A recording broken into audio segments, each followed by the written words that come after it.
Mungkin salah satu budget yang terkecil ya Persita lah kalau di Liga saat ini. Apalagi kalau ngitung 6 besar atau 5 besar, wah kita paling kecil banget tuh. Paling irit ya? Paling irit, boleh ya terserah orang mau bilang pelit, irit. Tapi kita tetap berpegangan kepada disiplin kita menggunakan anggaran. Karena kita bukan tim besar tadi.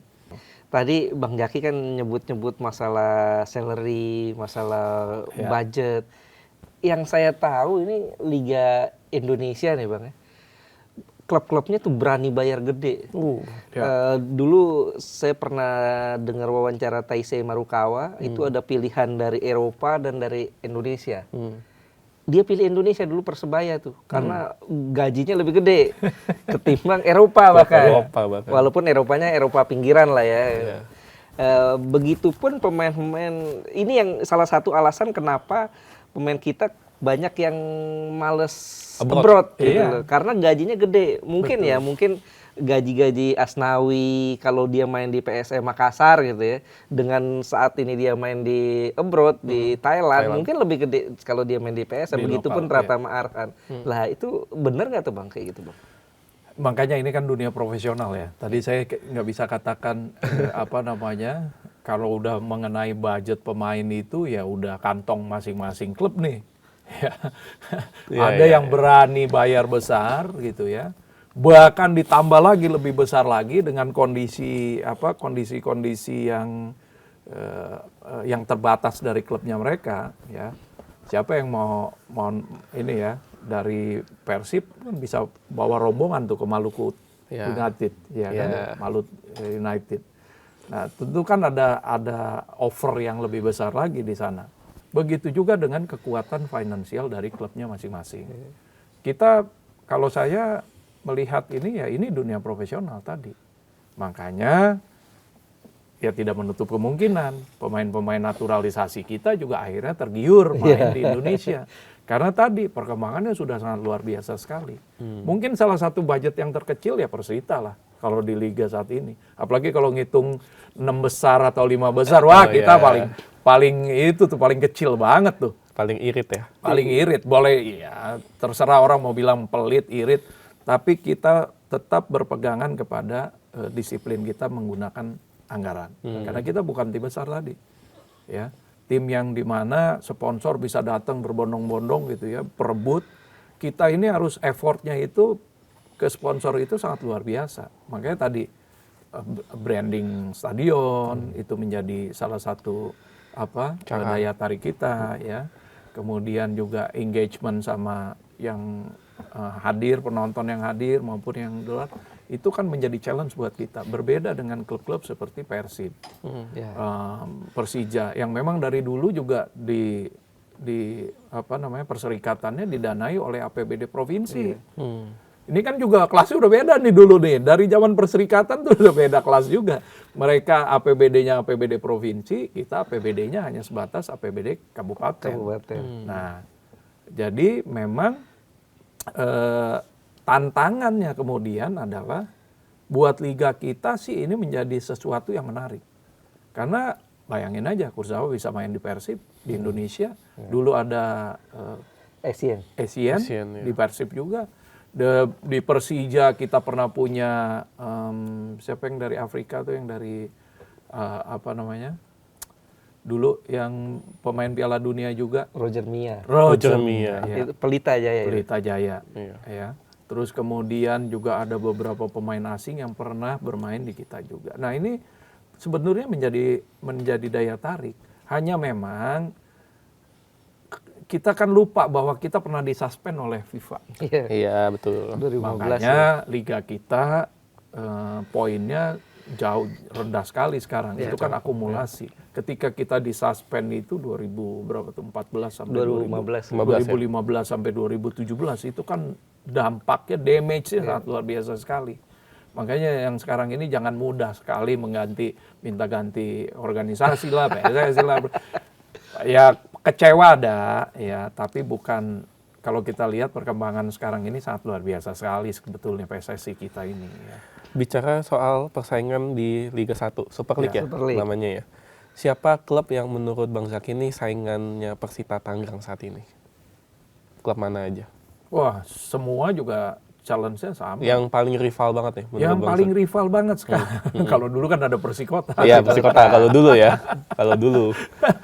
Kalau sekarang semua sama ya, nggak ada ini ya. Kita bisa mengalahkan Persib menjadi satu kebanggaan di season ini. Season lalu kita pernah ngalahin Persija juga gitu ya. Borneo juga pernah kita. Jadi tim-tim yang di atas juga kita masih bisa kompetitif. Untuk rivalitas yang tinggi itu sepertinya Persita nggak ini ya, bukan apa namanya tim yang punya kayak Persija gitu, ya, udah nggak ada lagi ya.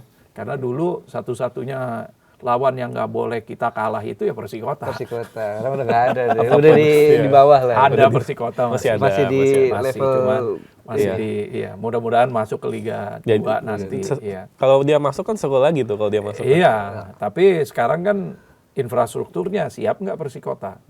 Ya kita bisa bantu infrastruktur main lagi di Indomil nggak apa-apa, tapi dengan 2 tim di satu stadion, pengalaman saya waktu sama Dewa itu kita agak-agak gitu tuh.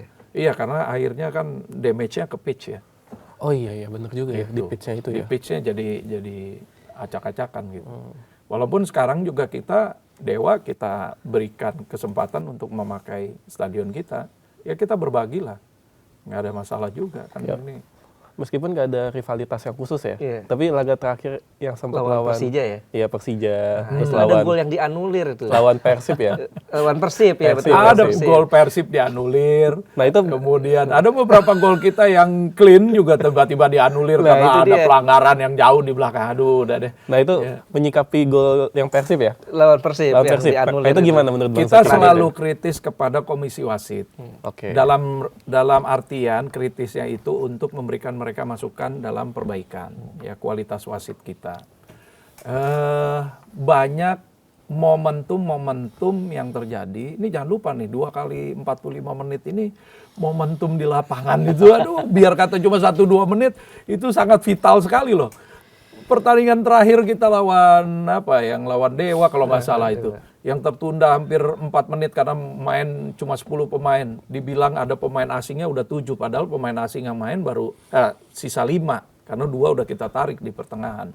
Itu terjadi dispute juga. Jadi ya banyak sekali momentum-momentum yang memang akhirnya membawa dampak kepada tim. Ya, maka dari itu kita setiap pertandingan akan selalu memberikan masukan kepada komisi wasit. Ya, bukan kita tidak percaya kepada wasit Indonesia, tapi banyak kualitas yang perlu disempurnakan lagi dari wasit-wasit kita. Ada wasit yang memang sudah bagus ya, standarnya sudah baik, tapi kan momentum-momentum itu menit by menit itu di pitch di lapangan itu sangat cukup merusak ya. Wah iyalah. Jadi apalagi kalau kepancing emosi pemainnya, terpancing dengan situasinya, ya sudah. Padahal kan ada VAR ya sebenarnya kan? Ya ada VAR sekarang, jauh lebih baik. Iya, bayangin kalau nggak ada VAR.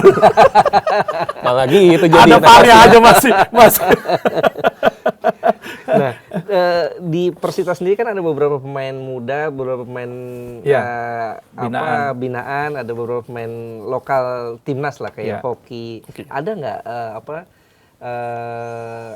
istilahnya tawaran atau kontak dari klub-klub luar yang untuk abroad gitu. Ini pemain mau kita ambil. Saya kalau ada tawaran dari klub luar yang kualitasnya di atas Persita, biar kata mereka di klub Liga 2-nya gitu ya, dari Eropa atau dari Jepang atau dari Korea, saya akan mendukung mereka berangkat ke klub-klub itu untuk mendapatkan pengalaman yang lebih. Ya. Apabila ada, saya katakan kepada Hoki, Yardan, kemudian kita ada pemain muda yang lain-lain nih. Pokoknya kalau ada klub yang lebih besar dari Persita, apalagi abroad, ya, bukan lokal saya bilang. Saya bilang sama Hoki ini masih ada kontrak lagi sampai tahun depan nanti 2027. Saya bilang kalau ada tawaran yang baik buat kamu, perkembangan karir kamu, saya akan dukung. Saya bilang bahkan tadi melalui Zenga sendiri kita udah kirim profilnya Hoki buat dia lihat peluang-peluang. Siapa tahu ya kita nggak tahu di dunia luarnya. Tapi paling tidak dengan kondisi hoki saat ini, hoki itu buat nilai marketingnya cukup bagus sekali. bagus, ya. Ya. Ini menarik, Hoki Caraka yang sebenarnya memang striker masa depan timnas Indonesia. Ya. Tapi di sosial media banyak mendapatkan hujatan gitu dari sebagian netizen. Ini mengganggu Hoki Caraka nggak? Saya percaya hoki sekarang mentalnya udah sangat luar biasa sekali, sangat dewasa sekali untuk pemain dengan umur 21 gitu ya. Dia sangat dewasa sekali. Dan inilah tempaan mental yang kita harapkan kepada pemain-pemain timnas senior nasional kita nih, apalagi yang dari junior. Jadi mudah-mudahan contoh hoki ini bisa jadi contoh buat yang lain, mereka meningkatkan lagi kualitas performa mereka dan juga mental mereka. Mereka harus siap. Wah, ini memang luar biasa. Ini anak kan baru masuk Persita aja ada ribut-ribut. Saya panggil, udah Pak, tenang aja. Saya udah bisa handle apa, nggak akan terganggu. Oke, bagus. Dan ternyata memang performanya bagus. Sampai hari ini konstan, stabil, dan ada peningkatan yang luar biasa. Berarti udah dewasa nih Hoki Caraka nih. Ya. Itu yang kita harapkan sih. Nah, sudah ada di peringkat 6 tadi ya? Sudah ada di peringkat 6. Targetnya musim ini apa sih, Bang? Terus kita Persita berusaha ke 3 besar. Mungkin kalau 3 udah agak susah nih, karena 3 yang di atas itu udah lari poinnya kencang. udah lari kencang semua. Tapi mungkin kita masih bisa meraih ke posisi 4 ya. Karena kita dengan Malut itu hanya berjarak 6 poin maksimum. Dengan 10 pertandingan, kita masih punya kesempatan itu. Ini berarti udah mulai mempersiapkan tim untuk musim depan berarti? Perlahan kita mulai dari budget dulu. Kalau Persita itu dari budget dulu. Nah, dari budget ini kita baru bisa melihat, dan pastinya Carlos Pena nanti yang akan punya otoritas untuk meracik dia kontraknya rencana. Kalau dia kontraknya 1+1. 1+1. Untuk sementara kami shareholder semua cukup puas dengan performanya Pena ya. Dan kita lihat sebenarnya bisa lebih. Ya, kalau tanpa tadi drama-drama udah ada macam-macam dan dramanya tuh. Wasit. Injury time. Pemainan yang lawan dapat penalti gitu dari kita. Penaltinya yang ya sudahlah. Tapi kami dari shareholder harus melihat performa Carlos Pena ini dengan attitude dan lain sebagainya. Insya Allah kita akan perpanjang dia. Dan kondisi tim dengan stabilitas yang sekarang ini, harmoni sekarang ini, mudah-mudahan tahun depan bisa lebih bagus lagi gitu ya. Dengan penambahan di sektor yang kita kurang. Dan saya berharap Liga tahun depan ada Indonesian Cup atau ada Cup satu lagi karena itu kapan ya bakal bergulir kayak itu ya? Kami sih 2027 kata Pak Erik. Kami sih dari klub sudah meminta Liga untuk memutar satu kompetisi lagi ya. Jadi kita bisa memaksimalkan stok pemain muda kita tuh. Oke, ini mungkin last one. Liga Bang Jaki kan ada di dalam klub nih. Ya. Kalau dulu liga kita tuh orang bayangannya wah ini banyak pengaturan. Juaranya udah diatur ini, juara. Nah, kalau sekarang Bang Jaki melihat liga seperti apa? Sebetulnya sudah jauh berubah ya. Jauh berubah sekali dengan kondisi yang sekarang ini. Kita lihat semua tim kompetitif ya. Bahkan tim-tim sebenarnya 3 besar juga mengalahkan tim-tim yang di bawahnya nggak mudah-mudah amat tuh, iya kan? Perlu perjuangan juga, tapi memang ada beberapa catatan yang dalam setiap kurun waktunya harus kita sempurnakan terus. Ya, salah satunya tadi wasit, kemudian juga pengertian pemahaman rules of the game ya. Karena ini tahun depan kemungkinan akan ada perubahan lagi nih mengenai kartu, mengenai VAR checking ya, bahkan di corner kick aja VAR checking udah ada. Apakah kita pakai atau tidak nanti kita putuskan bersama-sama.